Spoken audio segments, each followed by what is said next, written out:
మరి మంచిది, దేవుని వాక్యాన్ని చదువుకుందాం. దేవుని వాక్యంలోనికి మనం వెళ్దాం. ఈ దినం మన ధ్యాన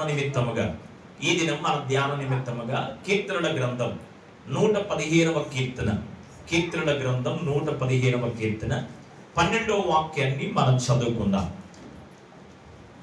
115వ కీర్తన 12వ వాక్యం.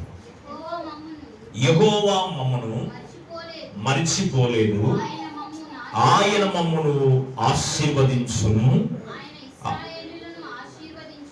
ఆయన ఇశ్రాయేలును ఆశీర్వదించును, అహరోను వంశస్థులను ఆశీర్వదించును. దేవునికి మహిమ కలుగునుగా. హల్లెలూయా. తల్ల మంచి కళ్ళు మూసుకుంటూ వచ్చిన ప్రార్థన చేద్దాం. పరిశుద్ధమైన తండ్రి, ఆశ్చర్యకరుడా నీకు వందనాలు. నీ పాద సన్నిధిలో సజీవులుగా మమ్మల్ని ఉంచావు నాయన. ఇప్పటి వరకు సాక్ష్యాల ద్వారా నీ నామానికి మహిమ తెచ్చుకున్నావు. అందును బట్టి కృతజ్ఞతాస్తుతులు చెల్లిస్తున్నాం.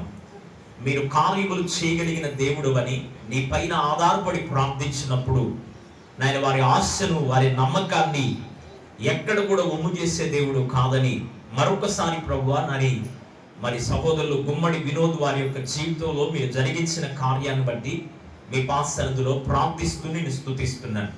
మరి చిన్న పాప హాస్పిటల్లో ఉంది, ఆ పాపను కూడా జ్ఞాపకం చేసుకోండి. మరి నీ కృపలో ఆ బిడ్డను కూడా స్వస్థపరచమని నీ సన్నిధిలో ప్రార్థిస్తున్నాను. అలాగే చదవబడిన వాక్యముల నుండి నాయన ఈ దినం ధ్యాన నిమిత్తంగా చదువుకున్నట్టు ఈ వాక్యముల నుండి మాతో మీరు మాట్లాడమని, కృప చూపించి మేలును, ఆశీర్వాదాన్ని, దీవెనను మీరు కలుగు చేయమని యేసు పరిశుద్ధ నామములో అడిగి వేడుకొనొచ్చు ప్రార్థించుచున్నాము తండ్రి, ఆమేన్. ప్రేమ యేసయ్య ప్రేమ, ప్రేమ యేసయ్య ప్రేమ, ప్రేమ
దేవుని పాద సన్నిధిలో కూడి చేరవచ్చిన దేవుని పిల్లలని మీ అందరికీ నా హృదయపూర్వక వందనాలు. ప్రభు మిమ్మల్ని నిండారుగా దీవించునుగాక.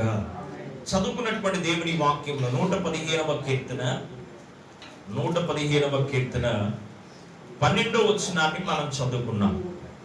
అక్కడ ఏమని రాయబడుతుందంటే, యెహోవా మమ్మును మరచిపోలేదు, ఆయన మమ్మును ఆశీర్వదించును, ఆయన ఇశ్రాయేలును ఆశీర్వదించును, అహరోను వంశస్థులను ఆశీర్వదించును. దేవునికి మహిమ కలుగునుగా. హల్లెలూయా. మన దేవుడు ఎవరు అంటే మమ్మల్ని మరిచిపోని దేవుడు. ఎవరంటే ఆయన మనలను మరిచిపోని దేవుడు. దేవుని వాక్యములో కీర్తనాకారుడైనటువంటి భక్తుడు మాట్లాడుతూ తన వ్యక్తిగత జీవిత అనుభవాన్ని తెలియపరుస్తూ ఇక్కడ ఏమంటున్నాడంటే, ఆయన మమ్మల్ని మర్చిపోలేదు. మరొకని దేవుడు మమ్మల్ని ఏం చేస్తున్నాడంటే ఆశీర్వదిస్తున్నాడు. ఎవరిని ఆశీర్వదిస్తాడో రెండు మాటలు దేవుడు మరి వాక్యము ద్వారా మాట్లాడుతూ వచ్చాడు. నెంబర్ 1 ఇశ్రాయేలును ఆశీర్వదించును, రెండవది అహరోను వంశస్థులను ఆశీర్వదించును. ఇశ్రాయేలు అంటే ఎవరు అంటే యేసు రక్తము చేత కడగబడి విమోచించబడిన వారు. ద్వితీయోపదేశకాండ గ్రంథం 33వ అధ్యాయం 29వ వచనం ప్రకారంగా యెహోవా చేత రక్షణ అనుభవంలోకి వచ్చిన వారు ఇశ్రాయేలు, దేవుని స్వాస్థ్యమైన ప్రజలు. ఇప్పుడు దేవుని స్వాస్థ్యమైనటువంటి ప్రజలను దేవుడు ఏం చేస్తాడు? మనలను. అలాగే ఇశ్రాయేలు కూడా దేవుడు ఏం చేస్తాడంట? ఆశీర్వదిస్తాడు. ఇంకా అంటున్నాడు, అహరోను వంశస్థులను ఆశీర్వదిస్తానన్నాడు. అంటే దేవుని చేత ఏర్పరచబడి ఎన్నుకోబడిన దేవుని పిల్లలను కూడా, అంటే దైవజనులు కూడా, సంఘాలను కూడా, మరి సంఘ సేవకులను కూడా దేవుడు ఏం చేస్తాడు? ఆశీర్వదిస్తాడు. ఇశ్రాయేలును ఆశీర్వదించాలి అన్నా, లేక వాక్యాన్ని చెప్తున్న నన్ను గాని వింటున్న నిన్ను గాని ఆశీర్వదించాలి అన్నా, అహరోను వంశస్థులైన దైవజనులను సేవకుల వంశాన్ని ఆశీర్వదించాలి అన్నా ఏం చేయాలి దేవుడు అంటే మనలను జ్ఞాపకంలో పెట్టుకోవాలి. ప్రైజ్ ది లార్డ్, హల్లెలూయా. మనము జ్ఞాపకంలో ఉంటేనేగా, దేవుడు మనల్ని మర్చిపోకుండా ఉంటేనేగా, దేవుడు మనల్ని మరువక ఉంటేనేగా. దేవుడు మనల్ని మర్చిపోతే ఎవరు కూడా దీవించబడరు. దేవుని వాక్యములో మనం జాగ్రత్తగా దేవుని వాక్యాన్ని పరిశీలన చేసినప్పుడు యెషయా ప్రవచన గ్రంథం 49వ అధ్యాయం, యెషయా ప్రవచన గ్రంథం 49వ అధ్యాయంలో మరి 15-16 వాక్యాలు మనం చూస్తే అక్కడ ఒక చక్కని మాట దేవుని వాక్యములో రాయబడింది. 49వ అధ్యాయము 15-16 వచనాలు. స్త్రీ తన గర్భములో పుట్టిన చంటి బిడ్డనైనా మరచునేమో గాని నేను నిన్ను మరువను, చూడుము నా అరచేతుల మీద నేను చెక్కుకొని ఉన్నాను అన్నాడు. దేవునికి స్తోత్రం చేద్దాం, హల్లెలూయా. మనం ఆరాధించే దేవుడు ఎవరు అంటే, ఒకవేళ మనల్ని కనినటువంటి తల్లి మనల్ని మర్చిపోవచ్చేమో, స్త్రీ కనిన బిడ్డలను ఒకవేళ జ్ఞాపకంలో లేకుండా మర్చిపోవచ్చేమో, కానీ జీవము కలిగిన దేవుడు మాత్రం మనంట మర్చిపోయేవాడు కాడు. మరవకుండా ఉండడానికి ఎక్కడెక్కడో మనల్ని చెప్పుకోలేదు, కానీ దేవుడు ప్రతి నిత్యము మనల్ని జ్ఞాపకం చేసుకోవడానికి, ప్రతి నిత్యం మనల్ని దర్శించడానికి, ప్రతి నిత్యము మరువక ఆయన మనల్ని చూడడానికి కొరకే, చూడు నా అరచేతులలో నేను చెక్కుకొని ఉన్నాను అన్నాడు. దేవునికి మహిమ కలుగునుగా, హల్లెలూయా. ప్రతిరోజు మనం మరి ఏ కార్యాన్ని చేయాలన్నా, చదవాలన్నా, వ్రాయాలన్నా, తినాలన్నా, ప్రతిరోజు మనకు ఉపయోగపడే అవయవాలలో ఒక ప్రాముఖ్యమైనటువంటి అవయవం ఏంటంటే చేతులే. కనుక ప్రభు మనల్ని ఎక్కడెక్కడో చెప్పుకోలేదు, కానీ ఆయన తన అరచేతులలో మనల్ని చెప్పుకున్నాడు. ప్రైజ్ ది లార్డ్, హల్లెలూయా. ఎందుకొరకంటే అరచేతులో చెప్పుకోవడానికి ప్రధానమైనటువంటి కారణం ఏంటంటే నిత్యము ఆయన కనుదృష్టి నీ పైన నిలపాలి అని. నిత్యము నిన్ను ఎవరు జ్ఞాపకం చేసుకోకపోయినా, ఎవరు నిన్ను పరామర్శించకపోయినా, ఎవరు నిన్ను పట్టించుకోకపోయినా, ఎవరి కనుదృష్టి నీ పైన ఉన్నా లేకపోయినా దేవుని కనుదృష్టి నీ పైన నిలపాలి అనే ఉద్దేశంతో ప్రభువు నిన్ను ఏం చేశారంటే తన అరచేతుల పైన చెక్కుకొని ఉన్నాడు. ప్రైజ్ ది లార్డ్, హల్లెలూయా. ఆయన చెక్కుకొని ఉన్నాడని దేవుని వాక్యములో మరి స్పష్టంగా మనం చూస్తా ఉన్నాం. చూడుము నా అరచేతుల మీద నిన్ను చెక్కుకొని ఉన్నాను. దేవుడు మనల్ని మరిచేవాడు కానే కాదు. 2-3 ఉదాహరణలు దేవుని వాక్యములో నుండి మీకు జ్ఞాపకం చేయడానికి ఆశిస్తున్నాను. పరిశుద్ధ గ్రంథమైనటువంటి బైబిల్లో ఆదికాండ గ్రంథములో మనం చూస్తే, పరిశుద్ధ గ్రంథమైన బైబిల్లో ఆదికాండ గ్రంథంలో 8వ అధ్యాయంలో మొట్టమొదటి వచనాన్ని చదువుదాం. ఆదికాండ గ్రంథం 8వ అధ్యాయము మొదటి వాక్యం. దేవుడు నోవాహును అతనితో కూడా ఓడలో ఉన్న సమస్త పశువులను జ్ఞాపకము చేసుకొనెను. దేవుడు భూమి మీద వాయువు విసిరినట్లు చేయుట వలన నీళ్లు తగ్గిపోయెను. ప్రైజ్ ది లార్డ్, హల్లెలూయా. ఆ దినములలో జరిగిన ఒక యథార్థమైనటువంటి సంఘటన నేటికి మరి ఇతర దేశాల్లో ఇరాన్, ఇరాక్ ప్రాంతంలో ఒక అరారాతు అనేటువంటి పర్వతం పైన ఆ ఓడ యొక్క శిథిలాలను శాస్త్రవేత్తలు కనుగొన్నారు. ఆనాడు జరిగిపోయినటువంటి ఆ సందర్భం ఎందుకొరకు మీకు జ్ఞాపకంలోకి తేవడానికి ఆశిస్తున్నాను అంటే, ఆ తరములో ఉన్నటువంటి ప్రజల యొక్క చెడుతనం భూమి మీద ఎక్కువైపోతే నోవాహును అతని కుటుంబాన్ని దేవుడు ఎన్నుకొని ఏర్పాటు చేసుకొని వారిని అన్నాడు, ఈ జలప్రళయంలో నుండి నీవు నీ కుటుంబము రక్షించబడాలనే ఆలోచన నాకు ఉంది కనుక నీవు నీ కొరకు, నీ కుటుంబము కొరకు ఓ ఓడను సిద్ధపాటు చేసుకోమని చెప్పాడు. ప్రైజ్ ది లార్డ్, హల్లెలూయా. 8వ అధ్యాయంలో మరి 6వ అధ్యాయం నుండి 6, 7, 8 అధ్యాయాల్లో మనం చదివితే ఈ భాగాల్లో మనకు కనబడతా ఉంటది. 6వ అధ్యాయము 7వ అధ్యాయము 8వ అధ్యాయం 6వ అధ్యాయం 8వ వచనం చదవండి. 6వ అధ్యాయంలో 8వ వచనంలో ఆ తరము వారిలో నోవాహు దేవుని దృష్టిలో కృప పొందిన వాడాయను. దేవునికి మహిమ కలుగును గాక. ఏ తరములంట? అందరూ చెడిపోయి ఉండగా, అందరూ పాడైపోయి ఉండగా, దేవునికి దూరస్తులుగా ఉన్న ఆ తరములో నోవాహు కుటుంబం మాత్రమే దేవుని కృప చేత నింపబడ్డారు. ప్రైజ్ ది లార్డ్, హల్లెలూయా. ఇప్పుడు దేవుని కృప చేత నింపబడ్డాడు. 40 దినాలు భూమి మీద భయంకరమైనటువంటి వర్షము కురిసింది. ఆ యొక్క వానకు పడవ తేలిపోతూ వెళ్ళిపోతుంది. 120 సంవత్సరాలు పట్టింది ఆ ఓడను నోవాహు కనడానికి. 120 సంవత్సరాలు ఓడ కడుతూ ఉన్నాడు, సువార్తను ప్రకటిస్తూనే ఉన్నాడు. ప్రైజ్ ది లార్డ్, హల్లెలూయా. ఆయన పనిని ఆపల కడతానే ఉన్నాడు, సువార్త చెప్తానే ఉన్నారు. అయ్యా జలప్రయం వచ్చింది, పాడైపోతారా, నశించిపోతారా, రెండయ్యాని దేవుని సేవకుడు పిలుస్తూ ఉన్న దేవుని సేవకుని మాటను ఒక్కడు కూడా ఖాతరు చేసిన వారు లేరు. చివరికి దేవుడే ఓడ యొక్క తలుపులు కిటికీలు మూసివేసినని దేవుని వాక్యములో మనం గమనించగలం. దేవుడు చెప్పినట్లు చేశాడు. వర్షము కురిపించబడింది. ఆ తరము వారందరిలో నోవాహును, అతని కుటుంబాన్ని, దేవుడు అతనికి కలిగిన సమస్తాన్ని, ఓడలో తాను ఎక్కించినటువంటి సమస్తాన్ని, మరి 40 దినాలు వర్షం అయిపోయిన తర్వాత 150 దినాల వరకు నీళ్ళేమవ్వలేదు, ఇంకిపోలేదు భూమి మీద. దేవుడు కనుక నోవాహు కుటుంబాన్ని పడవలో ఉండలే, ఎటుబడి జాగ్రత్తలను వదిలిపెడితే నోవాహు తరువాత ఇప్పుడు మనం ఉండేవాళ్ళం కాదు. ప్రైజ్ ది లార్డ్, హల్లెలూయా. నోవాహు తరువాత ఆదాము మొదలుకొని నోవాహు వరకు మరి ఆదిపితరుడైనటువంటి ఆదాములో వచ్చినటువంటి సంతానం ఉంటే, ఆ తరము వారందరిలో నుండి నోవాహును ప్రత్యేకపరిచి ప్రపంచమంతా ఒక్క మానవుడు లేకుండా నశించిపోతే నోవాహు కుటుంబంలో నుండి మరలా తరాన్ని దేవుడు ప్రారంభించాడు. దేవునికి మహిమ కలుగును గాక. మనము మర్చిపోయినట్లుగా దేవుడు కూడా నోవాహును మర్చిపోతే నోవాహు ద్వారా వచ్చేటువంటి ఆ సృష్టి మరలా మానవులు మరలా భూమి మీదకి వచ్చేవాళ్ళు కాదు. నోవాహును దేవుడంట జ్ఞాపకము చేసుకున్నాడు. ప్రైజ్ ది లార్డ్, హల్లెలూయా. మరొక సందర్భాన్ని చూపిస్తాను. ఆదికాండ గ్రంథం 19వ అధ్యాయం, ఆదికాండ గ్రంథం 19వ అధ్యాయం 17వ వాక్యం. 19వ అధ్యాయం 17వ వాక్యంలో మనం చూస్తే లోతు యొక్క కుటుంబం అక్కడ మనకు కనబడుతుంది. ఎవరి కుటుంబం? లోతు కుటుంబం.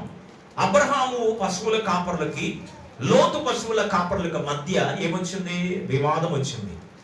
మనం ఏమనుకుంటామంటే, కొంతమంది దూరం అయిపోతున్నప్పుడు, కొంతమంది మనల్ని విడిచి వెళ్ళిపోతున్నప్పుడు మనం ఏమనుకుంటామంటే, ఏందా విడిచిపెట్టి వెళ్ళిపోతున్నారు, అంత ప్రేమగా ఉన్నాం కదా, అంత ఆప్యాయంగా ఉన్నాం కదా, మనమంటే ఏమిటో వాళ్ళకి తెలుసు కదా, అర్థం చేసుకోకుండా మన విడిచిపెట్టి వెళ్ళిపోతున్నారు ఏందని కొంత బాధ హృదయంలో ఉంటుంది. అయితే నేనంటాను, కొందరిని దేవుడు మనల్ని ఆశీర్వదించడానికి, కొందరిని దేవుడు మనల్ని ఫలింపులోకి తేవడానికి, కొందరిని దేవుడు వాళ్ళు ఉండడం వలన మనకు అభివృద్ధి లేదు కనుక కొందరిని దేవుడే మన నుండి వేరు చేస్తాడు. ప్రైజ్ ది లార్డ్, హల్లెలూయా. కొందరిని మన నుండి దేవుడు దూరంగా పంపించేస్తాడు. కారణం ఏంటంటే, వాళ్ళుంటే నీవు దీవించబడలేవు, వాళ్ళుంటే ప్రభువు నిన్ను జ్ఞాపకం చేసుకోలేడు, వాళ్ళుంటే నీవు ఆశీర్వాదకరంగా ఉండలేవు కనుక ప్రభువు కొంతమందిని, కొన్ని బంధాలను దేవుడే మన నుండి దూరం చేసేస్తాడు. ప్రైజ్ ది లార్డ్, హల్లెలూయా. ఇప్పుడు పశువుల కాపులకు మధ్య వచ్చిన సమస్యలు అబ్రహాము గారు మాట్లాడుతున్నాడు, నీవు నాకు బంధువు కనుక నీకు నాకు మధ్య సమస్యలు వద్దు, మనం ఒక క్లారిఫికేషన్ వద్దాం, మనం ఒక నిబంధనకు వద్దామని చెప్పి, నువ్వు ఏ ప్రాంతాన్ని కోరుకుంటావు కోరుకోమంటే ఏదేను తోటవలే ఉన్న సొదొమ గొమొర్రాను కోరుకొని వెళ్ళాడు. ఎవరైనా? లోతు. నీవు తూర్పుకి వెళ్తానంటే నేను పడమరికి వెళ్ళిపోతాను, నీవు ఉత్తరానికి వెళ్తానంటే నేను దక్షిణానికి వెళ్ళిపోతాను, నీవు ఎట్టి వెళ్తావో దానికి ఆపోజిట్ గా నేను వెళ్తానంటే మరి తూర్పులో ఉన్నటువంటి సొదొమ గొమొర్రా పట్టణాన్ని కోరుకొని వెళ్ళిపోయాడు. ఏదేను తోట వలే ఉందనుకున్నాడు కానీ, పచ్చగా ఉందనుకున్నాడు కానీ, దానిలో ఉన్నటువంటి పరిస్థితులేంటో, స్థితిగతులేంటో లోతు గుర్తించలేకపోయాడు. దేవునికి మహిమ కలుగునుగా. హల్లెలూయా. వడలో నల్ల కాకి చూడమంటే ఈ లోకానికి, వడలో నల్ల కాకి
వెళ్ళాడు, కానీ అక్కడికి వెళ్ళిన తర్వాత భయంకరమైన వ్యభిచారం అక్కడ జరుగుతుంది. ఒట్టు వరుస లేదు, వరుసలు కూడా లేకుండా భయంకరమైనటువంటి వ్యభిచార ఆత్మ పట్టినటువంటి వారై భయంకరమైన దుర్మార్గ స్థితిలో సొదొమ గొమొర్రా పట్టణం దేవునికి అవిధేయంగా బ్రతుకుతుంది. దేవుడు అనుకున్నాడు అగ్ని గంధకములతో ఆ పట్టణాన్ని కాల్చివేయాలనుకున్నాడు, అగ్ని గంధకములతో ఆ పట్టణాన్ని లయపరచాలి అనుకున్నాడు దేవుడు. దేవునికి కోపాన్ని తెప్పించే రెండు ఆది పితరుల నుండి కానీ ఇప్పుడు కానీ దేవుని కన్నా దేన్నైనా ఎక్కువ ప్రేమిస్తే అది దేవుని కోపం. అది బిడ్డనైనా, భార్యనైనా, ఇంట్లో వాడినైనా, ఈదులో వాడినైనా. కొంతమంది పాస్టర్లు ప్రేమిస్తారు, అది కూడా తప్పే. దేవుని స్థానాన్ని మరొకరికి ఎవరికి ఇవ్వకూడదు. దేవుని స్థానము దేవునిదే, ఆ తర్వాత ఏ స్థానమైన ఇవ్వు. అంతేగాని దైవజనులు అంటే దేవుని సేవకులు నాలాంటి వాళ్ళు కానీ, నాకన్నా అభిషక్తులైనటువంటి దైవజనులు కానీ దేవుడు వాడుకుంటేనే మేము వాడబడతాం, లేకపోతే మా చేతిలో ఏం లేదు. మేము కూడా మీలాంటి వాళ్ళమే. కనుక దైవజనులకు ప్రాముఖ్యతను ఇవ్వాలి, ప్రేమించాలి, కానీ దేవుని కన్నా కాదు. దేవునికి చెందవలసిన మహిమ ఏ వ్యక్తికైనా కానీ, ఏ విగ్రహమునైనా కానీ దేవునికైనా చెందిందంటే అది దేవునికి కోపాన్ని పుట్టించే కార్యం. సొదొమ గొమొర్రాలో దేవునికి కోపాన్ని పుట్టించిన రెండు భయంకరమైన కార్యాలు ఏంటంటే, నెంబర్ 1 విగ్రహారాధన, రెండవది వ్యభిచారం. ఏం చేశారు వాళ్ళు? విగ్రహారాధన. విగ్రహారాధన అంటే ఎవరి దేవుడిని వాళ్ళు గొలుసుకోవడం, అది కాదు విగ్రహారాధన అంటే. అది తప్పు కాదు. వాళ్ళ దేవుడు వాళ్ళకు గొప్ప, నీ దేవుడు నీకు గొప్ప, అది కాదు నేను అంటుంది. విగ్రహారాధన అంటే దాని అర్థం ఏంటంటే, దేవుని కన్నా నీవు ఎక్కువ దేనిని ప్రేమిస్తావో అది విగ్రహారాధన. నీవు తిండిని ప్రేమించిన చెప్పాలా విగ్రహారాధనే, వస్త్రాన్ని ప్రేమించిన విగ్రహారాధనే, మనుషులను ప్రేమించిన విగ్రహారాధనే. కొంతమందికి ఇది వచ్చిన తర్వాత, మాయదారి సెల్లు వచ్చిన తర్వాత దీనికి గడిపే సమయాన్ని దేవుని సన్నిధిలో గడపలేకపోతున్నారు. ఇది కూడా ఏంటంట, దేవుని కన్నా సెల్లుని ఎక్కువగా చూడడం, దేవుని కన్నా సెల్తో ఎక్కువ గడపడం కూడా విగ్రహారాధనే అని చెప్తున్నాను. ప్రైజ్ ది లార్డ్, హల్లెలూయా. భయంకరమైన విగ్రహారాధన చేశారు, దేవునికి కోపాన్ని పుట్టించారు, వ్యభిచారాన్ని జరిగించారు, దేవునికి కోపాన్ని పుట్టించారు. కనుక దేవుడు అన్నాడు, సొదొమ గొమొర్రా పట్టణాన్ని నేను నశింపు చేయబోతున్నాను అన్నాడు. అప్పుడు అబ్రహాము అడ్డుపడ్డాడయ్యా, నా సహోదరుడు కుమారుడైన లోతు అక్కడ ఉన్నాడయ్యా, నా కొడుకు అక్కడ ఉన్నాడయ్యా, వాన్నొక్కడ కాపాడయ్యా అని 100 మందితో మొదలుపెట్టి 15 మంది 10 మంది దాకా వచ్చారు. 5 ఉన్నా కాపాడతామంటే దేవుడు మాట్లాడక మౌనముగా వెళ్ళిపోయాను అన్నది వాక్యంలో. అబ్రహాము తన సేవకుడు గనుక సేవకుడిని బట్టి లోతును దేవుడు జ్ఞాపకం చేసుకున్నాడు. వినాలి జాగ్రత్తగా. ఎవరిని బట్టి? లోతును బట్టి కాదు. ఎవరిని బట్టి జ్ఞాపకం చేసుకున్నాడు? అబ్రహామును బట్టి. అబ్రహాము చేసిన ప్రార్థనను బట్టి అబ్రహాము, అయ్యా నా సహోదరుని మరోమాకయ్యా అని దేవుని సన్నిధిలో అబ్రహాము కాచిన కన్నీరు చేసిన ప్రార్థనను బట్టి అబ్రహామును బట్టి లోతును దేవుడు జ్ఞాపకం చేసుకున్నాడు. వారిని విడిపించడానికి కొరకే ఇప్పుడు చదివితే ఆదికాండ గ్రంథం 19వ అధ్యాయం 17వ వచనం చదివితే, ఆ దూతలు వారిని వెలుపలికి తీసుకొని వచ్చారు అన్నది వాక్యంలో.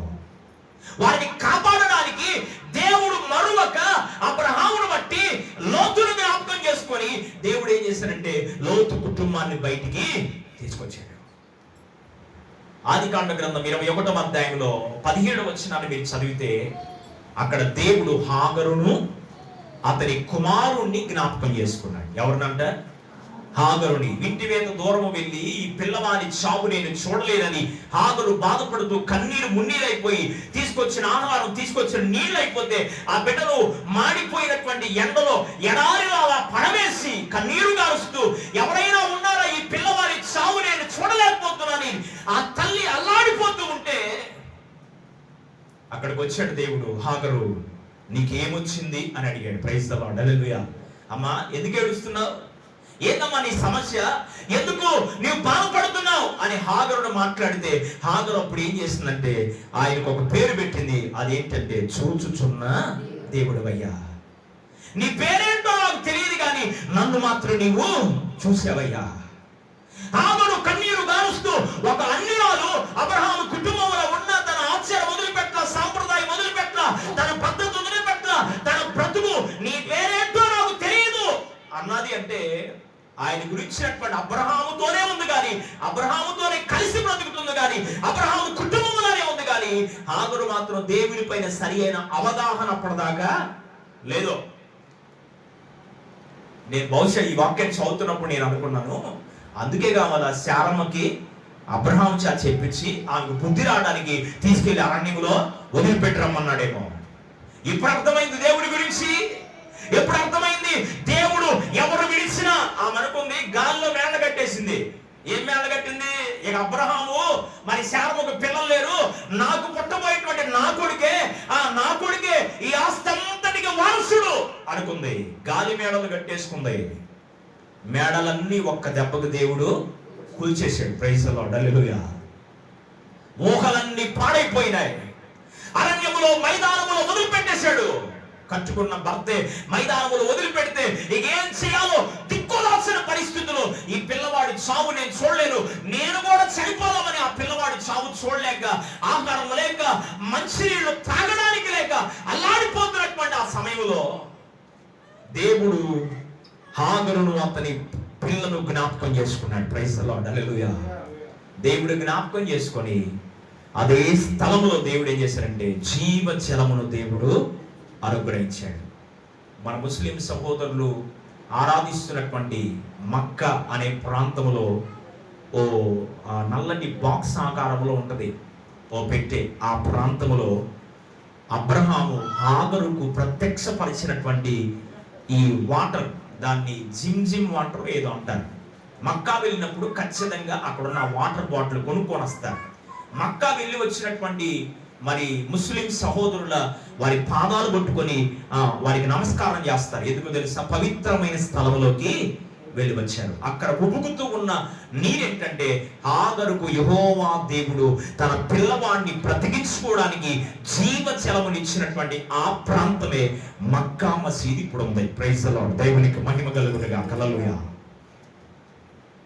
హాగరు యొక్క పరిస్థితిని జ్ఞాపకం చేసుకున్నాడు దేవుడు. హాగరు స్థితిని చూశాడు దేవుడు. హాగరును దేవుడు ఏం చేయలేదు, వదిలిపెట్టిన యజమానుడు కూడా శారమ్మ మాట విన్నాడు, వదిలిపెట్టి వచ్చేది వదిలిపెట్టాడు, వెళ్ళిపోయాడు. కానీ దేవుడు మాత్రం మర్చిపోలా, జ్ఞాపకం చేసుకున్నాడు. ఆదికాండ గ్రంథం 28వ అధ్యాయం, ఆదికాండ గ్రంథం 28వ అధ్యాయంలో 10-11 వచనాలు మనం చదివితే, తండ్రిని మోసం చేసి అన్నదమ్ముడిని మోసం చేసి ఆశీర్వాదాల పరంపరలో కొనసాగుతున్నాను అనుకొని బయలుదేరి వెళ్ళిపోతూ ఉండగా ప్రొద్దుగుంకింది. ఇక నాకు ఆధారం ఎవరు లేరని యాకోబు జీవితం చాలా శ్రేష్టమైనటువంటి జీవితం. మోసగాడే, కానీ ఆశీర్వాదాల కొరకు పట్టుదల కలిగి దేవుని సన్నిధిలో పోరాడిన పోరాట యోధుడు యాకోబు. ఆశీర్వాదాల పరంపరలో నేను నడవాలయ్యా అని మోసగించి వెళ్ళిపోయి పొద్దుగుంకిపోతే ఓ రాయిని తలగడగా చేసుకొని నిద్రపోతూ ఉంటే అక్కడ దేవుడు యాకోబును జ్ఞాపకం చేసుకున్నాడు. ఒకసారి గట్టిగా చప్పట్లు కొడుతూ హల్లెలూయా. ఏమున్నాయి యాకోబు దగ్గర? రెబ్కాకి చాలా ప్రేమ యాకోబు అంటే, అవునా? చిన్న కుమారుడు కదా. పెద్ద బిడ్డ పైనేమో తండ్రికి ఉంటది, చిన్న బిడ్డ పైనేమో ఎవరికి ఉంటది? తల్లికి ఉంటది ప్రేమ. రెబ్కాకి యాకోబు అంటే చాలా ప్రేమ. ఒకవేళ ఆహారాన్ని నీళ్లు ఇచ్చిందేమో అవి ప్రయాణములోనే అవన్నీ అయిపోయినాయి. ఒంటి చేతి కర్రతో 35వ అధ్యాయంలో రాస్తాడు, ఒంటి చేతి కర్రతో నేను వెళ్ళిపోయిన నన్ను నీవింతగా ఆశీర్వదించావయ్యా.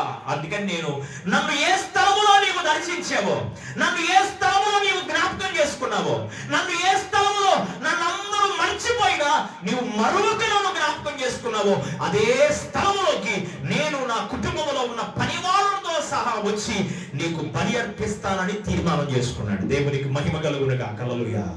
యాకోబును దేవుడు ఏం చేయగా మర్చిపోలా. తల్లి బాధతో పంపించేసింది, కానీ కుమారుడు లేనటువంటి ఆ లోటు ఆ తల్లికి అర్థమయ్యి ఏడుస్తూ నిలబడిపోయింది తప్ప ఇంకేమీ చేయలేకపోయింది. ఎవరు మరిచినా మన దేవుడు మనల్ని మర్చిపోయేవాడు కాదు. మనుషులు మర్చిపోతారు, కానీ జీవము కలిగిన దేవుడు ఏం చేయడంట? మర్చిపోడు. దేవుని వాక్యములో మనల్ని దేవుడు మర్చిపోవట్లేదు. భక్తుల జీవితాలు మనం పరిశీలన చేసాం. భక్తుడిని ఏ విధంగా దేవుడు మర్చిపోలేదో మనల్ని కూడా దేవుడు ఏం చేయడు?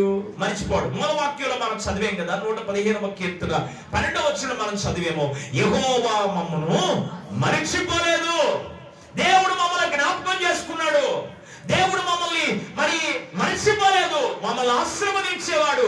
మమ్మల్ని ఘనత కలిగినటువంటి స్థితిలోకి, స్థాయిలోకి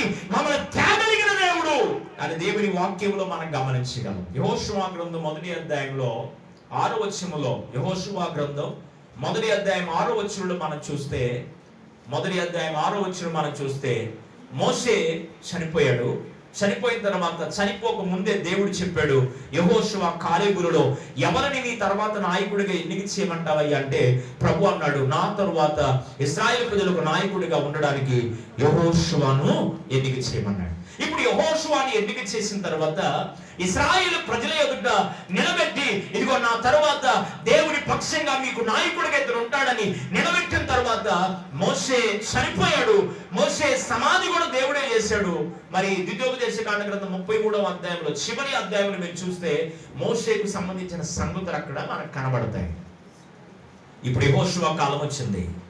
యెహోషువ కాలం వచ్చిన తర్వాత ప్రభు దగ్గరికి వెళ్ళి ప్రార్థన చేస్తున్నాడు, అయ్యా మోషే అంటే గొప్పోడయ్యా, మోషే అంటే సాత్వికుడయ్యా, మోషే అంటే నమ్మకమైన మనస్సు కలిగిన వాడయ్యా, నేను కేవలం పరిచారకుడు మాత్రమే గాని ఈ ప్రజలను పరిపాలించడానికి నాకు అంత శక్తి అంత జ్ఞానము నాకు లేదయ్యా, నాకు ధైర్యం చాలడం లేదయ్యా అని ప్రభు దగ్గర ప్రార్థన చేస్తే 6వ వచనంలో ఒక చక్కని మాట అంటాడు. చదువుతారా? యెహోషువ గ్రంథం 1వ అధ్యాయం 6వ వచనం. నిన్ను విడువను, నిన్ను ఎడబాయను, నిబ్బరము కలిగి ధైర్యముగా ఉండు అని చెప్పాడు. దేవునికి స్తోత్రం చేద్దాం. హల్లెలూయా. విడువను నిన్ను ఎడబాయనని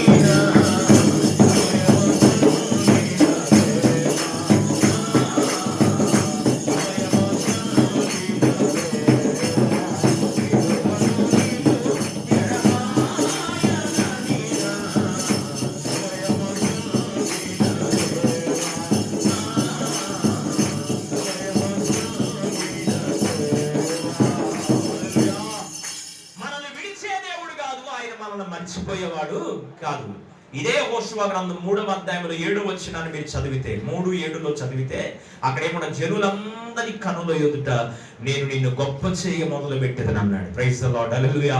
అందరి ఎదుట నేను నిన్ను గొప్ప చేస్తాను అని చెప్తూ అంటాడు, నేను మోషేకు తోడై ఉండినట్లుగా నేను నీకు కూడా తోడై ఉంటాను. మనం ఆరాధించే దేవుడు ఎవరు అంటే, ఉంటాములే అమ్మా, నిన్ను విడిచి ఆడకపోతాం, నీతోనే ఉంటాం, అసలు నిన్ను ధైర్యపరుస్తాం, నేనున్నానుగా అన్ని చేయడానికి చూడడానికి అని చెప్తాం మనుషులుగా మాటలు. కానీ మాటలు కొన్నిసార్లు మనం ఏం చేయలేము, నిలబెట్టుకోలేకపోవచ్చు.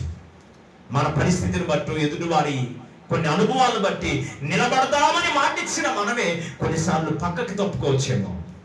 కానీ జీవము కలిగిన దేవుడు నీకు మాటిచ్చాడు అంటే 100% ఎవరు నీ పక్షంగా నిలబడినా నిలబడకపోయినా, ఎవరు నిన్ను విడిచిపెట్టి వెళ్ళిపోయినా ఆయన మాత్రం నిన్ను మరువక విడువక నీ పక్షంగా ఉండి గొప్ప కార్యాలు ప్రభు చేయగలిగిన సమర్థుడైన దేవుడు మన దేవుడు. దేవునికి మహిమ కలుగునుగాక. హల్లెలూయా. మనల్ని దేవుడు మర్చిపోలేదు.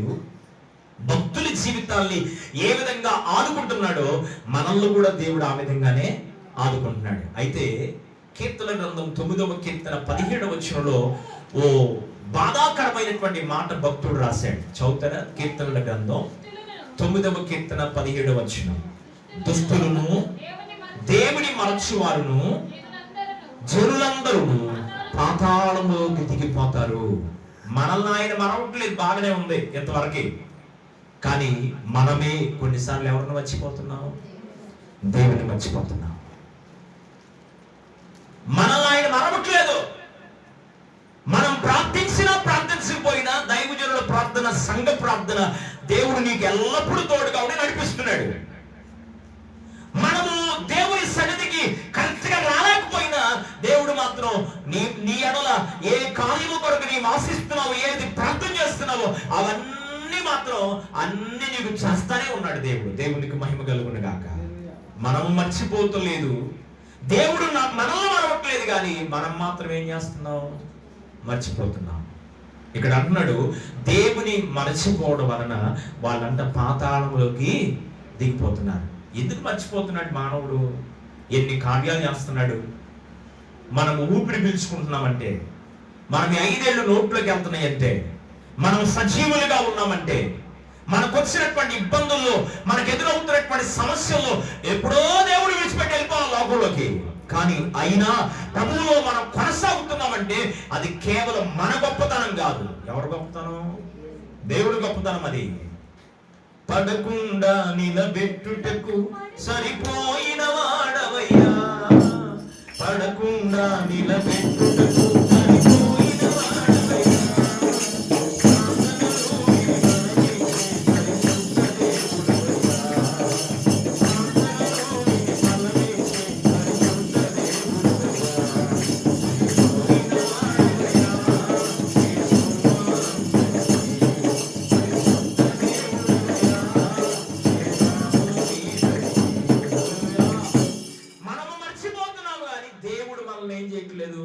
మర్చిపోట్ల మనం ఎన్నిక చేసినట్లుగా నన్నో నిన్నో దేవుడు ఎన్నిక చేస్తే, మనం మాట్లాడుతున్నట్లుగా దేవుడు నన్నో నిన్నో ఎన్నిక చేసి మాట్లాడితే ఇక్కడ ఒక్కడం కూడా దేవుని సన్నిధిలో కూర్చోలే. మనము మర్చిపోతున్నాము కానీ దేవుడు మనల్ని ఏం చేయలేదు. ఏంటంటే మర్చిపోవడానికి కారణం? ఎందుకు మనుషుడు దేవుని మర్చిపోతున్నాడు? ఏదన్నా ఒక కార్యం కొరకు ప్రార్థన చేస్తాం. ఉదాహరణకు ఒక ఉద్యోగం రావాలని ప్రార్థన చేసాం, లేకపోతే పిల్లలు పుట్టాలని ప్రార్థన చేసాం. పిల్లలు పుట్టినా ఉద్యోగం వచ్చినా ఏ కార్యం కొరకు మనం ప్రార్థన చేసినా ఇచ్చిన వాటిని బట్టి కాదు సంతోషించాల్సింది, ఇచ్చిన దేవుని బట్టి సంతోషించడం నేర్చుకోవాలి. ఇది నిజ క్రైస్తవుల యొక్క లక్షణం. ఇచ్చిన వాటిని బట్టి సంతోషిస్తూ ముందుకు వెళ్ళిపోతున్నామే కానీ ఇచ్చిన దానిని, ఇచ్చినటువంటి దేవుని బట్టి ఈరోజు చాలా మంది ఏం చేయట్లేదంటే దేవుని బట్టి సంతోషించట్లా. పిల్లలు లేరు, పిల్లలు పుట్టారు, పిల్లలతో ఆడుకోవడం, పిల్లలతో సరదా గడపడం, ఆ పిల్లలకి ఇచ్చిన సమయం, దేవునికి ఇవ్వాల్సిన సమయాన్ని కూడా ఎవరికి ఇచ్చేస్తున్నాడు? పిల్లలకు ఇచ్చేస్తున్నాం. దేవుని సమయాన్ని దొంగిలించకూడదు. దేవుడిచ్చేదే మనకు వచ్చింది తప్ప మన శక్తిని బట్టి, మన జ్ఞానాన్ని బట్టి, మన టాలెంట్ని బట్టి రాలేదు.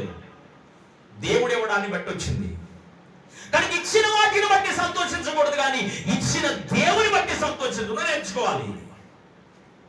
ఎందుకు దేవుని మర్చిపోతున్నారు? ఈరోజు దేవుని కార్యాలు చూస్తూ, దేవుని మేలును అనుభవిస్తూ, దేవుని చేత నడిపించబడుతూ, దేవుని చేత పోషించబడుతూ, దేవుని కార్యాలు అనుభవిస్తూ కూడా అందరూ కాదండి, కొందరు దేవుని మర్చిపోతున్నారు. దేవునిలో ఉన్న ఆనందాన్ని మర్చిపోతున్నారు. దేవునిలో ఉన్న ఆధిక్యతను వారు జ్ఞాపకం చేసుకోలేక దేవుని విడిచి వెళ్ళిపోతున్నటువంటి పరిస్థితులు మనకు కనబడుతున్నాయి. ఎందుకు అలా చేస్తున్నారు అంటే హోషేయ గ్రంథం 13వ అధ్యాయము 6వ వచనంలో చక్కని మాట అంటాడు. హోషేయ గ్రంథం 13వ అధ్యాయము 6వ వచనం చదువుతారా? హోషేయ గ్రంథం 13వ అధ్యాయము 6వ వచనం. తరువాత వారికి మేత దొరుకుగా వారు తిని తృప్తి పొంది గర్వించి నన్ను మరిచిరి. ఇది కారణం. ఎందుకు దేవుని మర్చిపోతున్నారు ఈరోజు చాలా మంది అంటే, ఎందుకు దేవుని విడిచిపెట్టి వెళ్ళిపోతున్నారు అంటే, స్థిరపడిన తరువాత ఏమవుతున్నారు కొంతమంది? స్థిరత్వం లేనప్పుడేమో దేవుడు కావాలి, దేవుని కార్యాలు కావాలి, దేవుని ఆశీర్వాదం కావాలి. స్థిరపడిన తరువాత ఉజ్జియా గర్వించినట్లుగా మరి భక్తులు కొంతమంది గర్వించి దేవుని ఆశ్రయించినంత కాలం వర్ధిల్ల చేయబడ్డారు. దేవుని స్థిరపడిన తర్వాత మనస్సులో గర్వించి కొంతమంది దేవుణ్ణి మర్చిపోతున్నారు. ఒకవేళ మనం అలాంటి స్థితిలో ఉన్నా ఇంకా దేవుడు మనల్ని ప్రేమిస్తూనే ఉన్నాడు. ప్రైజ్ ది లార్డ్, హల్లెలూయా. తృప్తిపరచబడిన జీవితం మనలో ఉన్నా, ఇక నాకు ఏం అవసరం లేదులే, నేను సెటిల్ అయిపోయాను నీవు అనుకుంటా ఉన్నా, మరి ఎగిరినెత్తు గంత మోయిక తప్పదు అన్నారు పెద్దవాళ్ళు. ఎగిరినెత్తు గంత మోయిక తప్పదు. మనం అనుకోవచ్చు సెటిల్ అయిపోయే ఇబ్బంది ఏమి లేదని. సెటిల్ని అన్సెటిల్ చేయగలడు దేవుడు. తారుమారు చేయగలిగినటువంటి దేవుడు నీవు ఆరాధించే దేవుడు. ఎవరిని నీవు గుర్తుపెట్టుకోలేకపోయినా పర్వాలేదు, ఎవరు నీవు జ్ఞాపకం చేసుకోకపోయినా పర్వాలేదు, కానీ నీవు దేవుడిని మాత్రం మర్చిపోకూడదు జీవితంలో. దేవునికి మహిమ కలుగును గాక. ఎందుకు మర్చిపోతున్నారని మరి హోషేయ భక్తుడు, ప్రవక్త అయిన హోషేయ ఇశ్రాయేలు ప్రజల గురించి మాట్లాడుతున్నాడంటే, వారు తృప్తి కలిగిన జీవితాన్ని జీవిస్తున్నారు. ఆ తరువాత అంట వారికి ఏం పట్టింది? గర్వం వచ్చింది వారి జీవితంలో. నాశనముకు ముందు గర్వము నడుచును, ఘనతకు ముందు వినయమును అన్నాడు వాక్యంలో. ఓ వ్యక్తి పాడైపోతున్నాడు, ఆత్మీయంగా పాడైపోతున్నా, లోకానుసారంగా పాడైపోతున్నా, కుటుంబ పరంగా పాడైపోతున్నా. దానికి ప్రధానమైన కారణం ఏంటంటే, కొంతమంది ఏమో మాటలు బట్టి కనపడతారు, గర్విష్ఠులు అనుకుంటాం మనం. కొంతమంది కనపడకుండా సైలెంట్ కిల్లర్స్ ఉంటారు, వీళ్ళతోనే ప్రమాదం. మాట్లాడే వాళ్ళతో పెద్ద ప్రమాదం ఏమి ఉండదు, మాట్లాడేస్తారు, ఉన్న మాట మొహాన్ని పగలు కొట్టేస్తారు. అది అతిశయంగాన్ని గర్వంగాన్ని వాళ్ళు మాట్లాడే మాట కొద్దిగా బాధ కలిగించిన ఎదుటి వాడు సరి చేసుకోవడానికి అవకాశం ఇస్తారు. కొంతమంది ఏం మాట్లాడరు, మనసులోనే పెట్టుకొని సమయం వచ్చినప్పుడు పూర్తిగా బర్స్ట్ అయిపోయిన టైర్ అట్ట పంచర్ అయిద్దో అట్ట పంచర్ అయిపోతారు. ఎట్టటోడు వల్ల ప్రమాదం. దేవునికి మహిమ కలుగును గాక. మనసులో అతిశయించే వారిలో, గర్వించే వాళ్ళలో మరి రెండు రకాలైన వారు ఉన్నారు. ఒకళ్ళేమో బయటికి కనపడుతారు, వారి యొక్క మరి పరిస్థితిని బట్టో స్థితిని బట్టో డంబముగా అతిశయంగా ప్రవర్తించి మీరు గర్విస్తులు అనుకునేటట్లుగా ప్రవర్తిస్తారు. రెండో వాళ్ళేమో అసలు ఏం కనపడరు, మనిషి ముందేమో ఎంత విధేయంగా ఉంటారో, పక్కకి వెళ్ళినా కనపడిద్ది వీళ్ళ పరిస్థితి ఏంటో స్థితి ఏంటో. దేవుని వాక్యంలో ఉన్నటువంటి మాట ఏంటంటే వారు తిన్నారు, తృప్తి పొందారు, మరి పరిస్థితులు అన్ని మార్చాడు దేవుడు. మార్చిన తరువాత వారికి ఏమొచ్చిందంటే గర్వం వారి జీవితంలో వచ్చింది. మనం అలా ఉండకూడదని హెచ్చరిస్తున్నాడు దేవుడు. గర్వము నా జీవితంలో ఉన్నా నీ జీవితంలో ఉన్నా దేవుడు మనల్ని ఏం చేస్తాడు? మర్చిపోతాడు. దేవుని మర్చిపోతే ఒక్క నిమిషము దేవుడు మనల్ని విడిచిపెట్టాడంటే మనము బ్రతకడానికి కూడా అవకాశం లేదు. Praise the lord. హల్లెలూయా.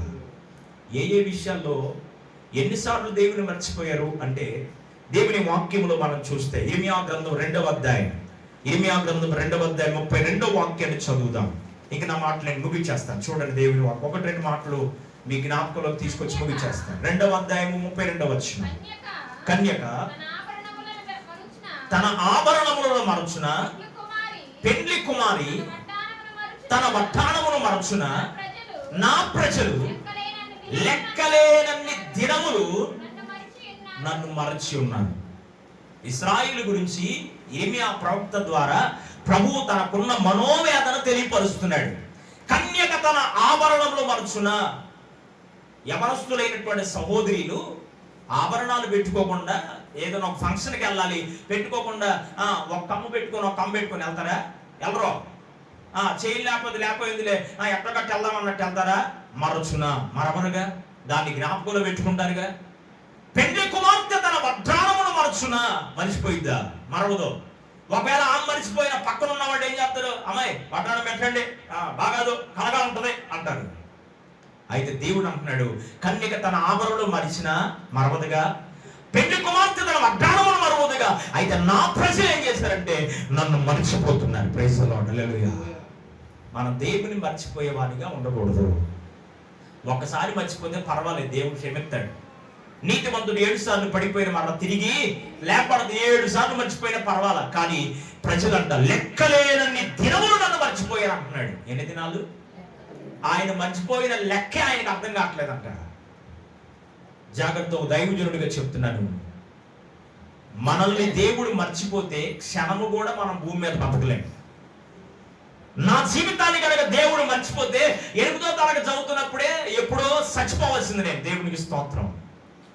నా కుమారుడు కనుక దేవుడు మర్చిపోతే ఇప్పుడు చనిపోయి దాదాపు ఒక 5 సంవత్సరాల వల్ల నా కొడుకు చచ్చిపోయి, నా కుటుంబాన్ని దేవుడు మర్చిపోతే ఎప్పుడో లోకంలో కలిసిపోవాలి. నాకున్నటువంటి ఆర్థిక పరమైన కొన్ని పరిస్థితులు బట్టి ఎదురవుతున్నటువంటి గడిచిన సంవత్సరంలో ఎదురైన ప్రతి అననుకూలమైన పరిస్థితులు బట్టి రక్త సంబంధంలో కానీ బంధువుల్లో కానీ తేపుకోకూడదు మరణ వార్తలు నేను కొనసాగుతూ ఉండగా కేవలం ప్రభువు నన్ను జ్ఞాపకం చేసుకున్నాడు కాబట్టి ధైర్యముగా నేను నిలబడి అనేక మందిని ధైర్యపరచగలిగాను తప్ప నాకు నేనైతే ఎప్పుడో సచ్చేవాడిని.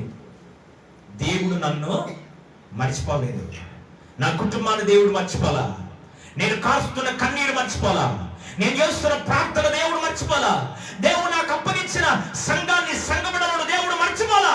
కనుకనే దేవుని సన్నిధిలో మనం అందరం సజీవులుగా ఈ దినాన్ని ఉండగలిగాం. Praise the lord. హల్లెలూయా. మనం ఆరాధించే దేవుడు అంట మనల్ని మర్చిపోయేవాడు కాదు. మరువని దేవుడు మనం ఆరాధించే దేవుడు. కనుక యెహోవా మమ్మను మర్చిపోలేదు. ఆయన మమ్మల్ని ఆశీర్వదించాడు. ఆయన ఇశ్రాయేలును ఆశీర్వదించాడు. ఆయన అహరోను వంశస్థులు కూడా ఆశీర్వదించాడు. మరువని దేవుడు మనం ఆరాధించే దేవుడు. ఏ విషయాల్లో మనుషులు దేవుని మర్చిపోయారో ఒక 2-3 మాటలు మీ జ్ఞాపకంలోకి తీసుకొస్తాను. చదవండి త్వరగా. న్యాయాధిపతుల గ్రంథం 3వ అధ్యాయం 7వ వచనం. న్యాయాధిపతుల గ్రంథం 3వ అధ్యాయం 7వ వచనంలో అక్కడ ఉంటది, దేవునిని మర్చిపోయారంటే. ఎవరిని మర్చారు? నెంబర్ 1 దేవుణ్ణి మర్చిపోయారు. ద్వితోపదేశకాండ గ్రంథం 4వ అధ్యాయం, ద్వితోపదేశకాండ గ్రంథం 4వ అధ్యాయం 23వ వాక్యంలో ఉంటది, దేవుడు తన ప్రజలతో చేసిన నిబంధనను మర్చిపోయారు. ఏం మర్చిపోయారు? మనం ఎవరమే అంటే నిబంధన మర్చిపోవడం, నువ్వెవరో మర్చిపోయావు, నువ్వెవరో మర్చిపోయావు. మనం ఎవరు అని దేవుని వాక్యం చెప్తుంది, నిబంధన జనులం. మనం ఎవరమే? నిబంధన చేయబడ్డాం. యేసు రక్తములో కడగబడి విమోచించబడిన ప్రజలమని, ప్రత్యేకించబడిన వారమని మనం ఏమైపోయామంటే మర్చిపోయాం. మర్చిపోవాకండి. నీవెవరవో దేవుని సన్నిధిలో నీ ఆధిక్యత ఏంటో, అసలు నీ పరిస్థితి ఏంటో, అసలు నీ పట్ల దేవుని ఉద్దేశం ఏంటో నీవు ప్రతి నిత్యం ఏం చేసుకోవాలి? రిమెంబర్, జ్ఞాపకంలోకి తీసుకొచ్చుకోవాలి. ఏం మర్చిపోయారంట దేవుని ప్రజలు? ఏం మర్చిపోయారు? ఆయన తన ప్రజలతో చేసిన నిబంధనను మర్చిపోయారు. మరొక మాట, న్యాయాధిపతుల గ్రంథంలో 8వ అధ్యాయం 35వ వాక్యం. న్యాయాధిపతుల గ్రంథం 8వ అధ్యాయం 35వ వాక్యంలో అక్కడ ఉంటే, దేవుడు చేసిన ఉపకారాల్ని మర్చిపోయాడంట. దేవుడు చేసిన దేన్ని మర్చిపోయాడు? ఉపకారము, మేలును మర్చిపోయారు దేవుని ప్రజలు. అరణ్యములో ఎన్నోసార్లు దేవుడిపై తిరుగుబడ్డారు. అయినా దేవుడు వారికి ఏం చేస్తున్నాడు? మేలు చేస్తానే వచ్చాడు. ఎన్నిసార్లు విసిగించిన, ఎన్నిసార్లు కన్నీరు తెప్పించిన, ఎన్నిసార్లు వేదన కలిగించిన ఇశ్రాయేలు ప్రజలకు దేవుడు 145వ కీర్తన 9వ వచనం ప్రకారంగా, 145వ కీర్తన 9వ వచనం ప్రకారంగా, యెహోవా అందరికీ ఉపకారి, అపకారము చేసేవాడు కాదు. ఆయన ఉపకారము చేస్తూనే ఉన్నారు, దేవుని ప్రజలు మాత్రం మర్చిపోతూనే ఉన్నారు. న్యాయాధిపతులు 8:35 అంటున్నాడు, నేను ఉపకారము చేశాను కానీ నా ప్రజలు దాన్ని ఏం చేశారంట? మర్చిపోయారు. ఇంకో మాట చూపిస్తాను, 78వ కీర్తన 11వ వచనం. 78వ కీర్తన 11వ వచనం అక్కడ ఉంటుంది, ఆశ్చర్య కార్యములను మర్చిపోయారు. నా ప్రజల మధ్యలో నేను జరిగించిన ఆశ్చర్య కార్యాలు మర్చిపోయారు. ఎన్ని ఆశ్చర్య కార్యాలు చేస్తుంటాడు ప్రభు మన జీవితంలో. ఇది జరగదు అనుకున్న దాన్ని కన్నీరు పెట్టుకొని దేవుని సన్నిధిలో నీవు ప్రార్థించగా, ఉపవసించి ప్రార్థించగా, అయ్యా ఈ కార్యము చేయాలి అని దైవజనుడికి చెప్పి సంఘము నీవు ప్రార్థించగా ఎన్ని ఆశ్చర్య కార్యాలు ప్రభు జరిగిస్తేనంట ఇశ్రాయేలు ప్రజలు దేవుడు జరిగించిన ఆశ్చర్య కార్యాలు కూడా మర్చిపోయారు. హోషేయ గ్రంథం 4వ అధ్యాయము 6వ వచనాన్ని మనం చదివితే అక్కడ ఉంది, దేవుని ధర్మశాస్త్రమును కూడా మర్చిపోయాడు. ఇదే చాలా బాధ. దేన్ని మర్చిపోయాడు? ఉపకారం మర్చిపోయినా, దేవుణ్ణి మర్చిపోయినా, నిబంధన మర్చిపోయినా, ఆయన చేసిన కార్యాన్ని మర్చిపోయినా, దేన్ని మర్చిపోకూడదు? ధర్మశాస్త్రాన్ని మర్చిపోకూడదు. ధర్మశాస్త్రం అంటే ఏంటి? 119వ కీర్తన 139వ వాక్యం. 119వ కీర్తన 139వ వాక్యములో ఉంటది, నీ వాక్యమును మర్చిపోయారు అన్నాడు. ధర్మశాస్త్రాన్ని మర్చిపోవడం అంటే ఎవరిని మర్చిపోవడం? వాక్యాన్ని మర్చిపోవడం. కొన్నిసార్లు మనం ఈ తప్పు చేస్తూ ఉంటాం. దేవుడేమో వాగ్దానం ఇచ్చి నీ కార్యం చేస్తానని చెప్తాడు. 4 రోజులు గట్టిగా నమ్ముతాం. 5వ రోజు ఏముంటదంటే, ఏదో చెప్పాడు కానీ నిజంగా చేస్తాడా? ఏమొచ్చింది? సైతాన్ జొరబడి వాళ్ళు ఏదో చెబుతారులే కానీ అది జరుగుద్దా అన్నట్లుగా మన జీవితంలో ఏముంటది? అనుమానం. ఇశ్రాయేలు ప్రజలు ఏం మర్చిపోయారంట? వాక్యాన్ని, ధర్మశాస్త్రాన్ని మర్చిపోయారు. వాక్యాన్ని మర్చిపోయారు కనుక వారి జీవితంలో వాక్యానుసారమైన జీవితం వారికి లేదు. ధర్మశాస్త్రాన్ని అనుసరించి నడిచే విధానాన్ని కోల్పోయారు. అరణ్యములో ఎన్నోసార్లు, ఇంటికెళ్ళిన చదవండి 78వ కీర్తన అంతా మీరు చదివితే, అరణ్యములో ఎన్నోసార్లు తిరగబడ్డారంట దేవునిపైన. ఎవరిపైన? దేవునిపైన తిరగబడ్డారు. ఆయన చెప్తూ ఉన్న, ఆయన మాట్లాడుతున్నా, సరి చేసుకోండి రా బాబు, ఇలా కాదురా నాయన, ఎలా ఉన్నానని ప్రభు ప్రవక్తల ద్వారా, సేవకుల ద్వారా మాట్లాడుతూ వస్తున్నా, వారు ఏ రోజు కూడా వాక్యానుసారంగా ప్రవర్తించిన ఆనవాళ్ళు దేవునికి కనపడ్డాయి. ప్రైజ్ ది లార్డ్, హల్లెలూయా. అలా ఉండకూడదని దేవుడి ఈ ఉదయకాల సమయం నీతో నాతో మాట్లాడుతున్నాడు. మనం దేన్ని మరవకూడదు? వాక్యాన్ని మరవకూడదు. ఎవరు వాక్యానుసారంగా జీవిస్తారో వారిని దేవుడు ఖచ్చితంగా మర్చిపోడు. వాళ్ళు ఏం మర్చిపోయారు? నిబంధన మర్చిపోయాడు. మనం ఏం మరవకూడదు? నిబంధన మరవకూడదు. వారు దేవుణ్ణి మర్చిపోయారు. మనము దేవుణ్ణి జ్ఞాపకం తెచ్చుకోవాలి, మరొక దేవుని ఆరాధించాలి. వాళ్ళు ఆశ్చర్య కార్యాలు మర్చిపోయారు. మన జీవితంలో జరిగించిన కార్యాలను దేవుడు వాటిని మనం ఎప్పుడేం చేసుకోవాలంటే, జరిగిపోయినవైనా, జరుగుతున్నవైనా, జరగబోయే కార్యాన్ని ప్రభువు చేయాలి అన్న, జరిగిపోయిన వాటి కొరకు కృతజ్ఞత నీకుంటేనే కావలసిన కార్యాన్ని దేవుడు చేస్తాడు. జరిగిపోయినటువంటి వాటి కొరకు కృతజ్ఞత లేదనుకో, జరగాల్సిన కార్యాన్ని కూడా దేవుడు ఏం చేస్తాడు, ఆ మనసు నీకు వచ్చేదాకా దాన్ని ఆపేస్తాడు. ప్రైజ్ ది లార్డ్, హల్లెలూయా. ఉపకారాన్ని మనం మరవకూడదు. ఇంకా ఏం మరవకూడదు? వాక్యానుసారంగా జీవించడం. దేవుని వాక్యాన్ని మనం మర్చిపోకూడదు. ధర్మశాస్త్రాన్ని మనం మర్చిపోకూడదు. చివరిగా చెప్తాను ఒక మాట మీకు దేవుని వాక్యములో అపోస్తులైనటువంటి పేతురు రాసినటువంటి 2వ పత్రిక 1వ అధ్యాయం 9వ వచనంలో మనం చూస్తే, వారు శుద్ధీకరించబడిన సంగతి కూడా మర్చిపోయారంట. ఏ సంగతి? మేము రక్షించబడ్డామన్న సంగతే మర్చిపోయారు. మేము పరిశుద్ధులము, దేవుని పిల్లలమన్న సంగతే వారు మర్చిపోయారని దేవుని వాక్యములో మనం గమనించగలము. అట్లా ఉండకూడదని దేవుడు మమ్మల్ని మర్చిపోలేదు. 9వ కీర్తన 17వ వచనం ప్రకారంగా దేవుని నీవు మర్చిపోతే నీవు పాతాళంలోకి దిగిపోతావు. కనుక దేవుని మనం ఏం చేయకూడదు? మరవకూడదు. కీర్తన గ్రంథం 106వ కీర్తన 22వ వచనంలో అంటాడు. కీర్తన గ్రంథం 106వ కీర్తన 22వ వచనంలో వారు రక్షకుడైన దేవుని మర్చిపోయారు అన్నాడు. ఎవరిని మర్చిపోయాడంట? రక్షించేవాడినే మర్చిపోయాడు. నమ్మితే కదా గొంతు కోసేది, నమ్మితేనే ఎదుటి వ్యక్తిని మోసం చేయగలిగాడు. నమ్మకం లేదనుకో, ఎదుటి వారిని మనం ఏమైనా చేయగలుగుతామా? ఏం చేయలేం. నమ్మితేనే ముంచగలిగేది, నమ్మితేనే మోసం చేయగలిగాడు. ఇప్పుడు నమ్మకమైన దేవుణ్ణి, రక్షించే దేవుణ్ణి, కాపాడే దేవుణ్ణి, పోషించే దేవుణ్ణి, బలపరిచే దేవుణ్ణి వదిలిపెట్టి భక్షించేవాడిని, శిక్షించేవాడిని, రక్షణ అనుభవానికి దూరము చేసేటువంటి మనుషులను నమ్ముకొని వారిని మర్చిపోకుండా ఉంటున్నావు, కానీ దేవుణ్ణి మాత్రం ఏమవుతున్నావు? మర్చిపోతున్నావు. దేవుని మరిచే స్థితి మనకు దూరం అవ్వను గాక. మనము దేవుని మరిచేవారిగా ఉండకూడదు. వాస్తవానికి మన బలహీనతను బట్టి, మన యొక్క లోపాలను బట్టి కనుక దేవుడు పొద్దుగుకు నేను పడలేనని మనం అనుకున్నట్టుగా ఆయన కూడా అనుకొని ఒక్క నిమిషం చూడ ఈ కుటుంబాలు అనుకుంటే మన కుటుంబం భూమి మీద కూడా ఉండదు. అట్లాగా అనుకోవట్లేదు. చెడినవాడ నైనా